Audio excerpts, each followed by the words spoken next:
One thing that's very important in India, which we don't do much, is preventive care, right? Which is essentially we wait until we fall really sick to go to the hospital. I've been hearing that the market is really hot right now in terms of job opportunities, and especially in healthcare sector, be it healthcare in the Indian space or US space. So if somebody is planning to do an healthcare management program right now, I think it is the best time. You focus on the role, try to learn. Once you have learning, the market is looking for experienced hires, so that experience will take you places.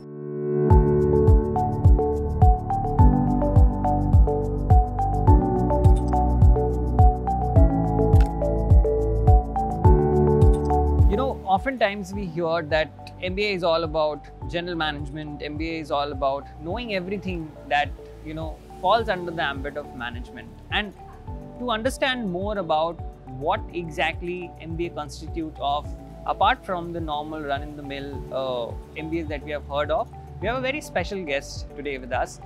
We have Prerna, who has done healthcare management from the Welingkar Institute of Management. Welcome, Prerna, to this conversation.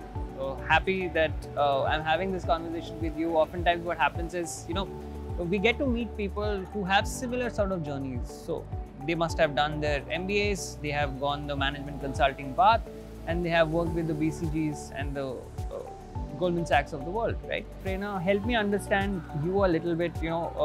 It all starts when it all starts, basically from your childhood.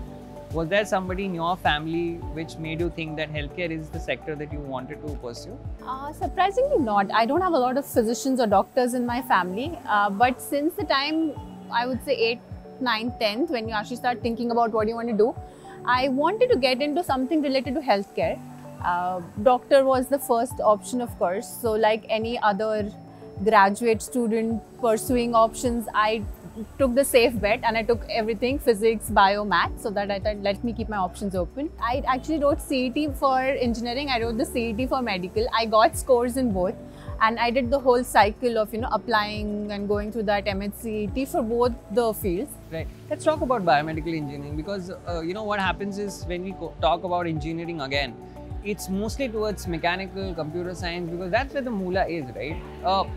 How did biomedical engineering happen to you, and at what point did you think that I am the right fit and this is something that I want to carry on with? Not many people choose that. Of course, even our batch is pretty small. There are only few colleges in Mumbai and India that offer biomedical engineering. So it was a fluke, to be very honest. I went to this college, DJ Sangvi, which is my engineering college, and I started looking at the branches and I realized, oh, biomedical is one of the branches available. I did some research, read about it, and I found it pretty interesting because, like you rightly said, it's not just engineering. So I had a lot of electronic engineering components to it to understand the machinery, but I also had very interesting topics like human physiology. And I realized, okay, maybe I was in two minds, maybe being a physician would have been a good field, but I was happy where I was in that moment. But when you are doing this, do you have clarity in mind that, there is a path ahead of this? There is something where I can be at an intersection where I can use both the learnings and do something in my life? I did know there are a lot of opportunities in US for sure for biomedical engineers. In India, I will be honest, there are not as many because we are not a very research heavy country. But I was sure that I'll figure out a path as I go along, the 4 years of engineering. And what was that figuring out like? Did you start working in an organization after that, or you immediately thought that, to upskill myself, I need to have an MBA degree also, I need to look for it? So we had a few electives in our final year, and the elective options were robotics and a few others. And one of the options was hospital management. And I immediately got attracted to that, elective. That was the turning point because hospital management has some flavor of what we've done in healthcare management. But it gave me a very good feel of what hospital management looks like. And that's when I started exploring the options for healthcare management and management courses. That because it was a short 2-3 month elective, I wanted to go deeper in that field, and that's where I made this switch. And again, I was sure I don't want to do a general MBA because then you have a very set profile, and I wanted to do something slightly different. Okay. So when you're saying that you did not want to do a general MBA, is there a route through which once you have done your general MBA, you can also get into the kind of field that you are in? Is it easier for them or is it difficult for them? How does that work? you can definitely get into consulting, strategy or analytics consulting that I am in right now, even if you've done a general MBA. It's just that you will take a few months or a year to upskill yourself in that particular industry. Healthcare is a very nuanced industry. So to actually start thinking problem solving there, you need to understand the industry, which we don't do on a day-to-day basis. We don't every day interact with doctors or go to hospitals, etc. You did your healthcare management from Welingkar's, where we are sitting right now. I'm sure that you're getting memories. Of course, yeah. Back from this place. There's this beautiful fountain here also, and I'm sure you must have also had your chatters here. What was that time like when you came in here?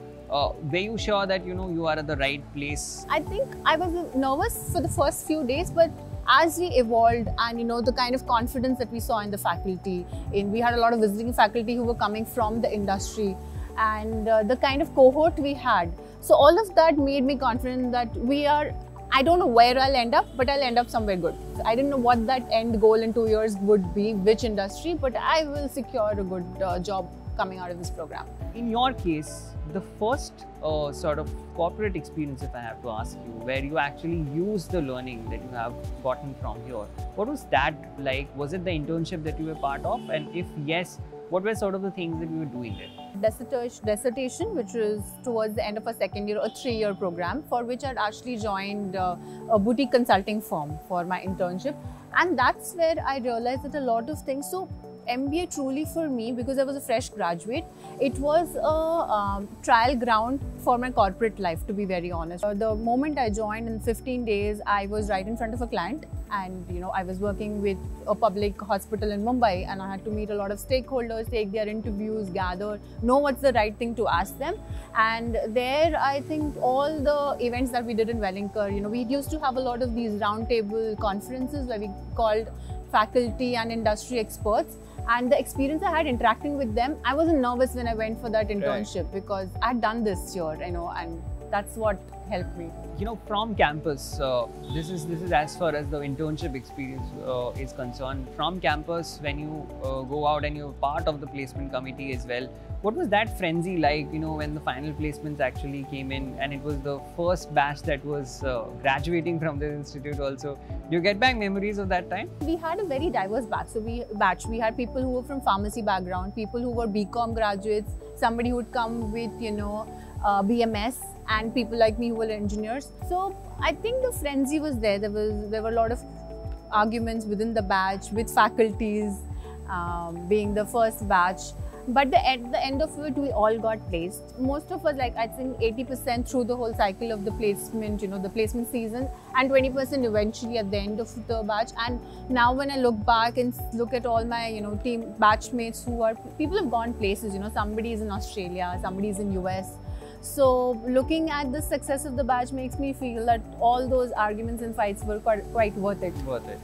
And what was your company? Where did you go from your college once you were done with your WeSchool? What was that place like? What were the kind of things that you were doing back then, if I have to ask you? So I'd gone to a boutique consulting firm called Healthbridge Advisors Private Limited. It was founded by an ex-McKinsey engagement manager.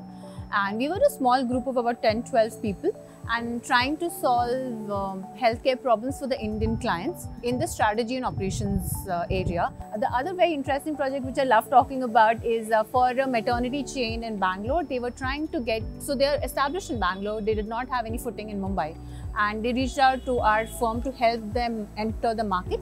We gave them a whole strategy pitch, proposal, and a few tentative locations. So seeing that building come up and see that whole strategy actually end up into them getting into business in the location we suggested was very fulfilling.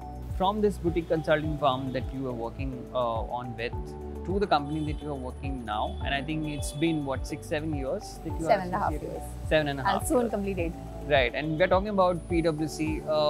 How did this opportunity come knocking at your door, and at what point you felt that you were sure that you are going to take this up? I realized that market is really moving towards data. So, and I thought it was time to switch, and I applied for the job. I will be honest, in the first 6 months, I wasn't sure if I'm in the right place. Right. Why would you say that? It was very new. I did not have analytics experience. I didn't do a business analytics course or program. I was not I was working in Indian healthcare before that. Indian healthcare just has no data. And then I was right into US healthcare market where you have billions of rows of data. You need to use a lot of tools like R, Python, SAS, SQL to actually make sense of that data. And it was too new for me. So I was nervous. I didn't know if this is the right career path and choice for me. I was doing well eventually, and now I'm 7.5 years and I joined as an associate. I'm still there. How important does data become now as a country that we are? Like when we say that we are 130 crore plus people, and it's a known fact that we don't have enough healthcare facilities, right? How does data solve for that? That is my question number one. And how far have we reached, in your opinion, in terms of gathering that data and making sure that we align people in a way that we make healthcare accessible and easier for them? I'll take your second question up first.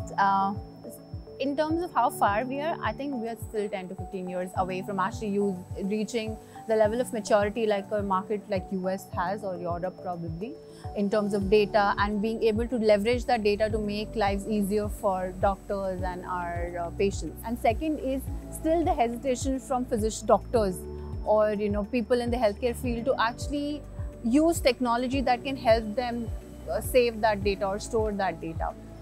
I think with the newer generation and training, it's slowly changing, but we're still quite far from where we'll be able to say, okay, we have data about this 130 crore people, and we'll be able to use that to analyze and predict in future that which are the diseases we should look forward to. COVID has really given us a reality check of what our healthcare system looks like. Prerna, let's talk about your PwC journey now a little bit. You've spent a considerable amount of time there. You've grown from a place where everything seemed new to you to now managing maybe 20, 30, 50 odd people. I don't know the figure. You might be able to tell me.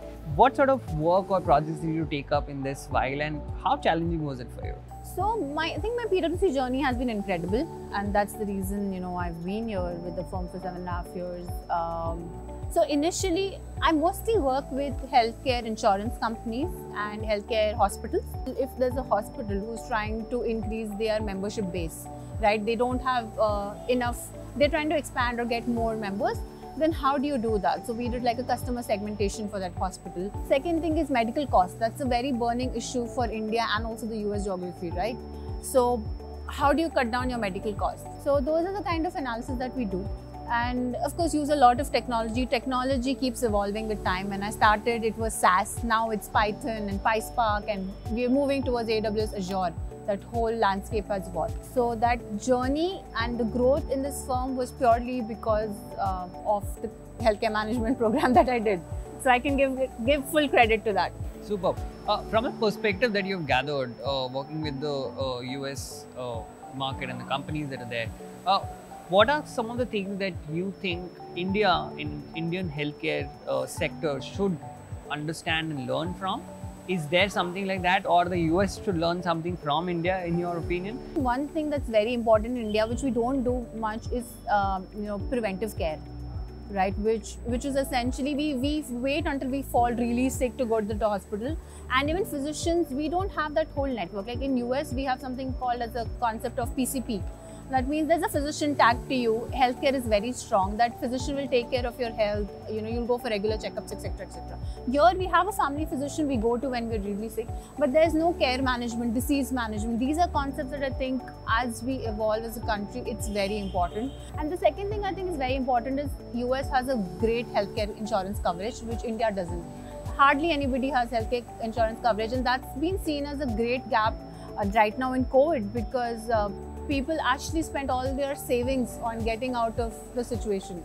Right now, standing at 2022, if somebody is doing their healthcare management course from any institute for that matter, what are some of the things that they would be expected to work on, right? And what sort of challenges they will face, especially keeping in mind the times that we're living in? I've been hearing that the market is really hot right now in terms of job opportunities, and especially in healthcare sector, be it healthcare in the Indian space or US space. So if somebody is planning to do a healthcare management program right now, I think it is the best time. You need to understand the business. You need to know, and not in the way that, okay, if something's happening in US, you take it and as is apply in the Indian context. No, you need to understand the context, and you then need to see which are the things that can actually be tweaked or applied to your Indian market. So keeping that very strong focus of understanding the industry along with the fundamentals of technology, finance, HR, the other peripheral things as well. We always think that, because we know the treaded paths, we know that if somebody is doing their management consulting degree, they are getting into the worlds of BCGs or the Bains, they're definitely going to get an X amount, or this is what is in store for them in terms of the careers, right? And that's not true when we are looking at something like what you have done, right? So what is your opinion or advice on that for people? Really, I was told don't focus on the salary, focus on the role that you're getting in your first job. And I ended up doing that, and trust me, the kind of growth that I've had, I won't say it's very different from a general MBA. I don't want to state numbers, but it's been great. You focus on the role, try to learn. Once you have learning, the market is looking for experienced hires. So that experience will take you places. And so in the next 10 years, I do think that data analytics and healthcare consulting, healthcare in general will pick up. It already is, but it's going to grow all the more in the Indian market. Absolutely.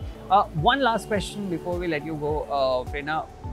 What is your advice for somebody who is looking to do a course like this that you did from a B school? What should that B school give them in the longer run? And how should they be making that choice? So I think in terms of B school, one of the most important things, of course, is brand, and everybody is going to look at that.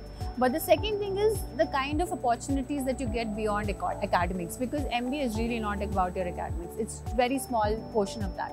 So the kind of network that you can build, and of course it has to focus a lot on extracurriculars, which Welingkar did. We had a lot of opportunities where people who were fresh graduates got a chance to explore the leadership side and their leadership style. So that's what you should focus on. And faculty, I think it should be a great mix of faculty that you should also be looking at. And last thing is your peer cohort, because a lot of your learning happens with those people you're going to be with for 2 whole years if you're doing a full-time 2-year program, right? So your peer cohort, what kind of background they're coming from, what diverse set that is, that should also be your focus, because that will really help you get different perspectives. One last advice that you want to leave our audience with? Don't do an MBA because everybody else is doing it. Thank you very much, Prerna. It was really nice talking to you.